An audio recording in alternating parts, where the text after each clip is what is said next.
Thank you. Okay, we are going to do part two of Leo and Sagittarius. Now, we're going to jump right in and we're going to continue talking about this great combination of sign of compatibility of sign. Now, we mentioned that now the what meets them together, what causes them to attract, is this mutual attraction that they share for each other. Yes, and that's what brings you in. But when you're below age 30, that actually is something that you would expect, right? When you're in your teen years, adolescence, what reigns supreme in this at this stage of human development, of early childhood development, um, is the rising ego. The ego is assuming a personality. This phase of human development occurs around the teenage years. The after the post-pubescence, you're going into a preteen. The body is still moving out of its gestationary stage. When it enters the teen years, when you're 13, 14, 15, 16, 17, 18, 19, the teen years, which begins at 13, this is when the women begin menstruating. The girls begin to have their period. Boys begin to develop semen and begin to develop a sense of sexual desire that they never felt before in pubescent, all right? Early childhood. So you have to understand that there's a gestationary period at every stage and phase of human development. And when we begin with early childhood, which is the phase of Leo, Leo defines early childhood and the gestationary phases, right? It is that is the involution reaching epigenesis, going outward. Just like the rays of the sun don't implode, they go outward and illuminate and gives us daylight and illuminates the entire solar system. It's the same concept. Let that sink in. Will I take my drink? I'm doing really good. I only have like 2 drinks a day, maybe 3. I feel so much better when I came back from Europe. Because, when you cross waters, when you cross oceans of waters, it brings you luck. It breaks bad luck and it brings you luck. Have you ever heard of that? Is that a Latin thing? Judy, is that a Latin thing? When you cross waters, it's good for you. It breaks hexes. It breaks up. If you have the ability to travel and do that, go from one continent to another and cross oceans of water, that's very magical. So you know.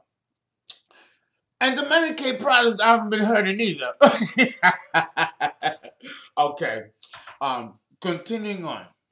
You have to understand that the initiatory phase of attraction, dealing with the pubescent stage of adolescent, early adolescent, the teen years. This is the area which is defined by Leo, the area of self-discovery.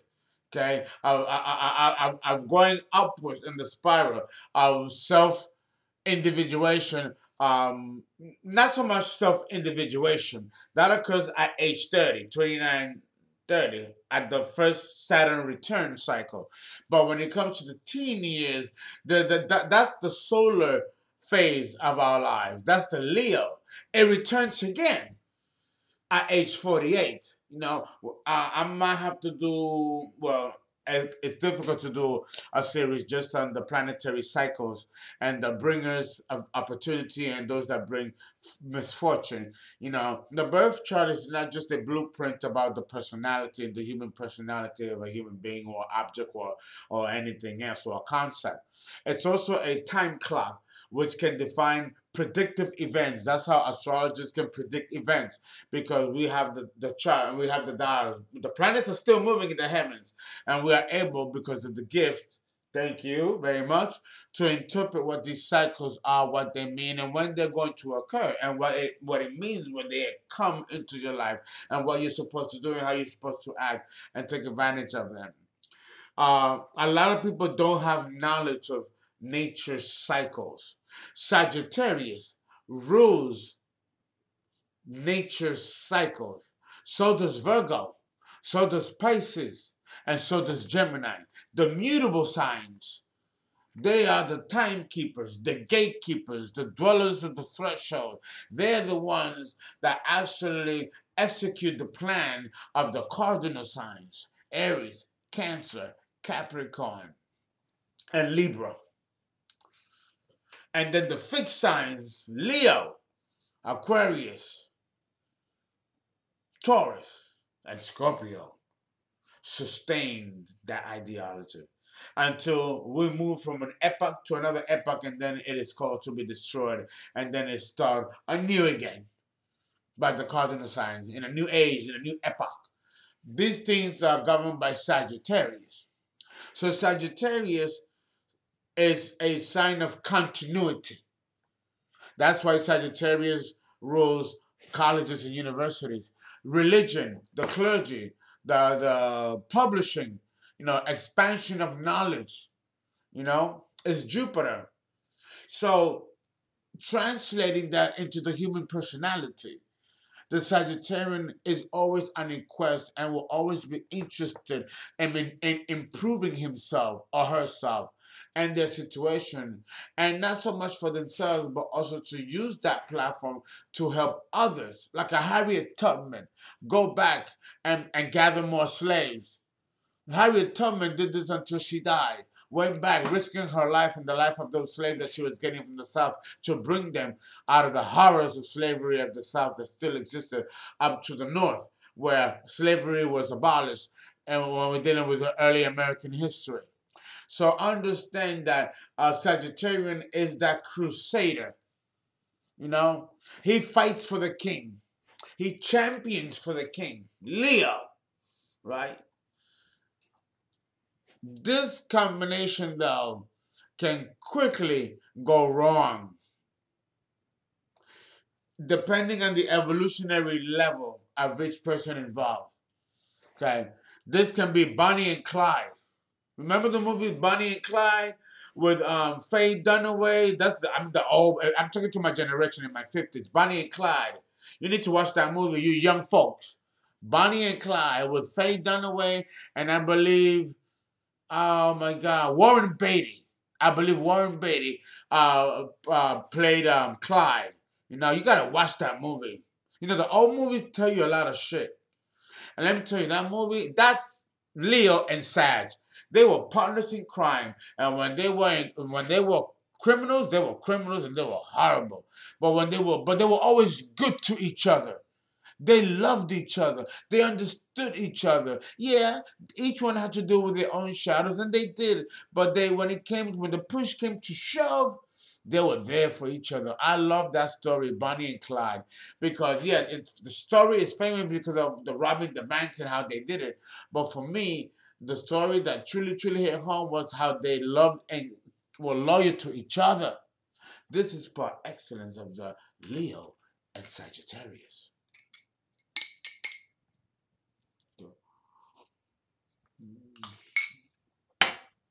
Very loyal, very dedicated.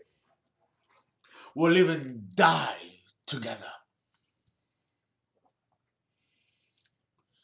I hope I don't sound too melodramatic, but I understand that it's 3:30 in the morning, so I gotta keep it fluent. My last call for alcohol is at 4. Like to do at the bar, and that's how I pace myself. So with this combination, there's plenty of fun. This is a fun couple.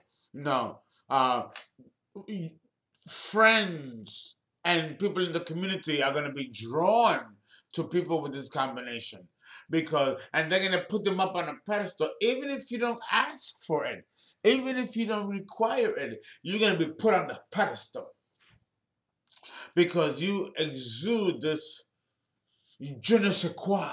quality, laissez-faire attitude, you know, just, you know, almost slightly avant-garde, but also in keeping with the times, which makes it funky and makes it just overall fun, you know?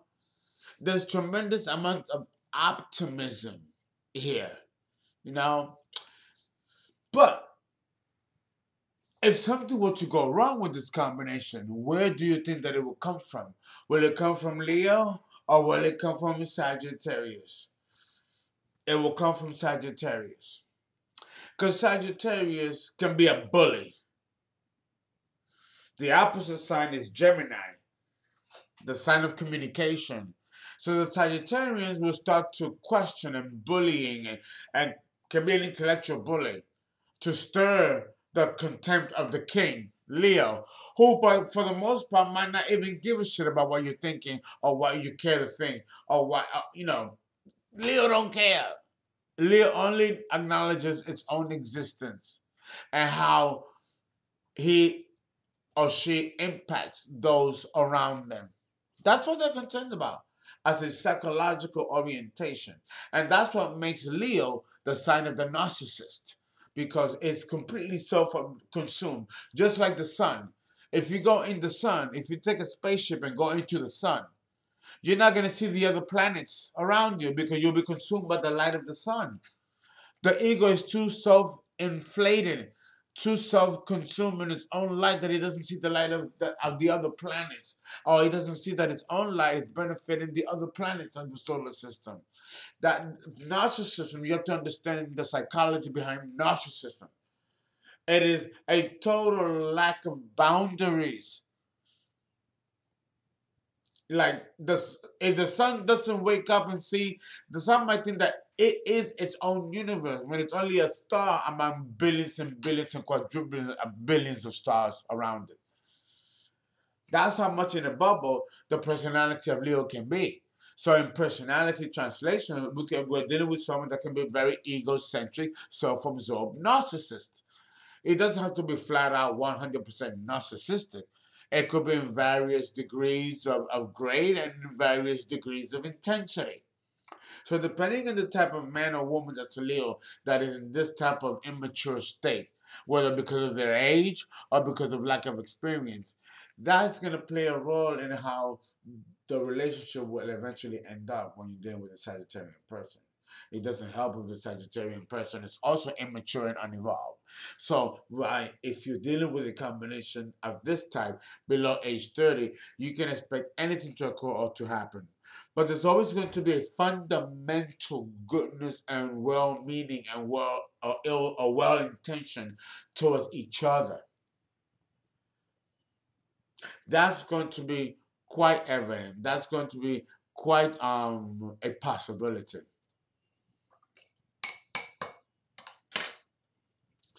Uh-huh.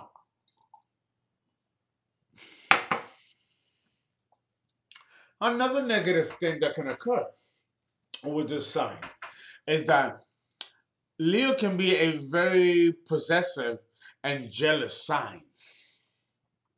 And that could come upon in the relationship in which the Sagittarian's requirement for freedom might threaten the Leo man or woman. If we're dealing with the Sagittarian woman and the Leo man, because it's quite a different dynamic if we're dealing with uh, the Sagittarian man and the Leo woman. But if we're dealing with the Sagittarian woman and the Leo man, then we are dealing with a situation in which the openness, the buoyant, lighthearted, faint-hearted personality of the Sagittarian woman, her gullibility, her bubbliness is so tantalizing, so sweet. You know, she can't help but attract the attention of men. Remember, the opposite sign of Sagittarius is Gemini, the sign of the flirt. So you have to understand that the Sagittarian woman if she's not aware, she might run into a problem with her Leo man if he is the type that's jealous and possessive and would want her only to himself. The Sagittarian woman doesn't know who to be or what else to be other than herself. So if she is with a Leo man that actually shows jealousy and possessiveness, this might throw the Sagittarian woman off. She might not know how to handle it. She might not know how to respond to it. You know, it might confuse her. You know, because for the Leo man, possessiveness, like with the Taurus, who also exudes and shows, and the woman too, possessiveness. And they can sometimes treat people like they're objects and not as human beings. You know, this can cause a problem for the Sagittarian woman.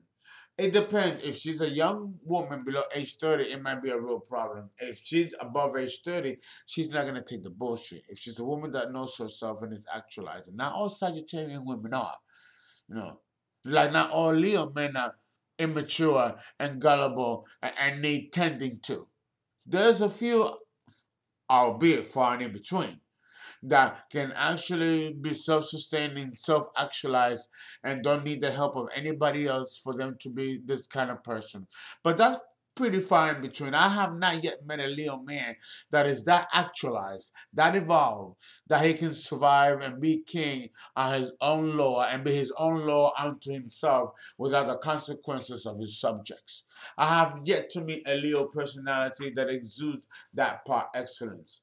The reality is that Leo is number five. Is number five in the 12 zodiacal series of the zodiac. And as number five, you know, he's still below. He still needs evolution and growth. And that can happen in many lifetimes to come. It might take several incarnations for the Leo soul to reach that level where he has a certain level of knowledge and adepthood like the Sagittarian has. So already psychologically or psychosocially, there may be a disparity with this combination. One might be smarter than the other.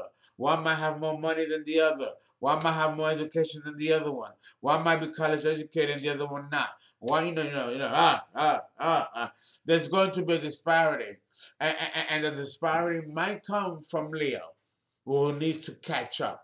Remember, Leo is the adolescent. You know, Aries is the baby.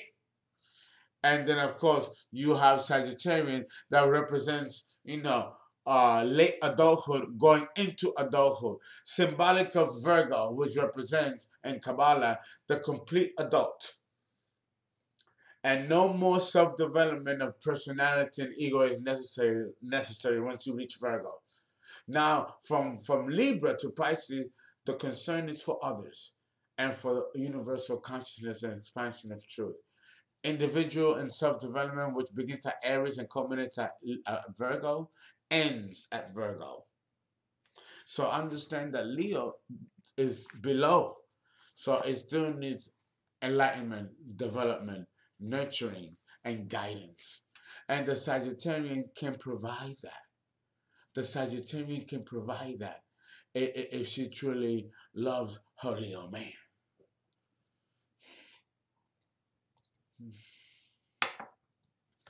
Okay. So besides the possessiveness and besides the jealousy that the Leo man can exude, or the Leo woman will not, see, the Leo man will be possessive and domineering, right? He's ruled by the phallic symbol, So understand, with the Leo woman, she can be a bitch. A bitch. And that alone is enough to drive a man off the wall. Cat and a Hot Tin Roof. You know that play, Cat and a Hot Tin Roof by Tennessee Williams? It won a Pulitzer. That play exemplifies the Leo discontent. When Leo is not happy, she can be a bitch. Or he could be a bitch. Impossible to live with. You'd rather be on the roof on a hot day, burning your feet in the hot sun and that concrete, than to be indoors with an angry woman like that or an angry man like that. And Cat on a Hot Tin Roof, played by Tennessee Williams, exemplified that concept, which is why he won a Pulitzer. People understood right away. You know, you'd rather put a bullet in your head than to deal with an angry woman, because the hell has no fury. So understand that the Leo woman can be just as vicious, but she won't be forceful like the Leo man can be, and be aggressive and actually like resort to violence. Because the fire signs among the earth signs and the water signs and the air signs, it is the fire signs that will resort to violence first. Yeah, yeah. So there has to be a level of tolerance and a level of communication and reconciliation and meeting of the minds when it comes to fire sign combinations, fire, like Leo and Sag. Right? Um, however,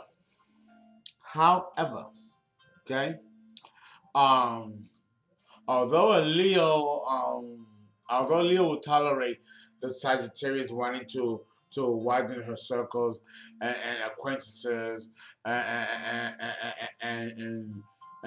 and be herself when she wants to do that. When she, the Leo man is not gonna he's not gonna worry about it. He's not gonna worry about it. The only way that he worries about it and gets involved is if it becomes an issue of fidelity. If he even senses that there is a fucking problem, that someone is trying to take, a man is trying to walk into his turf and take his woman, let me tell you, it'll go ugly real motherfucking quick. Real quick. Then you're gonna see the devourer. Because Leo represents the devourer. You know? So you gotta be careful, you know? Leo is a highly faithful and loyal sign.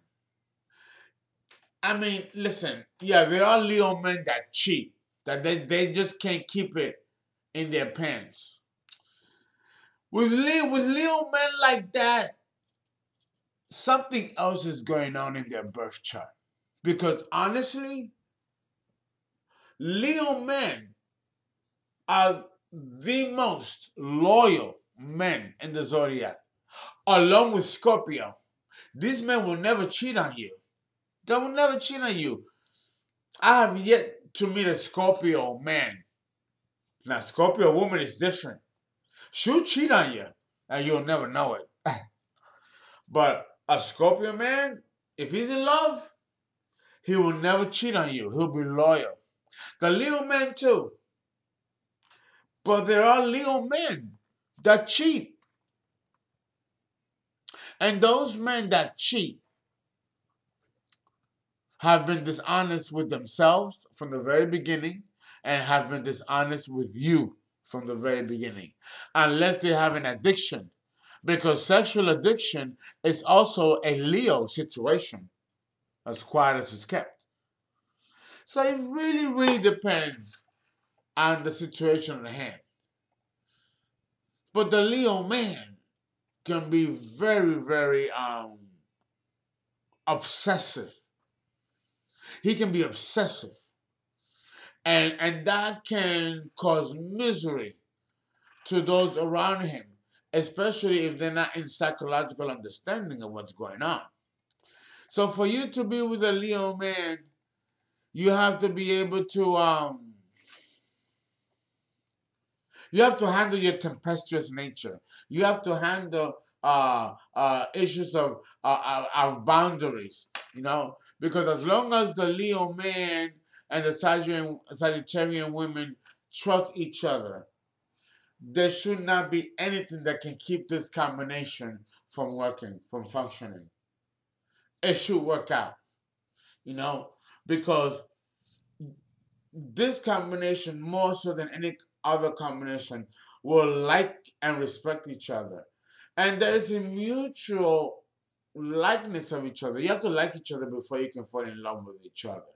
You know, and this combination is perfect for that. And we're done with this combination.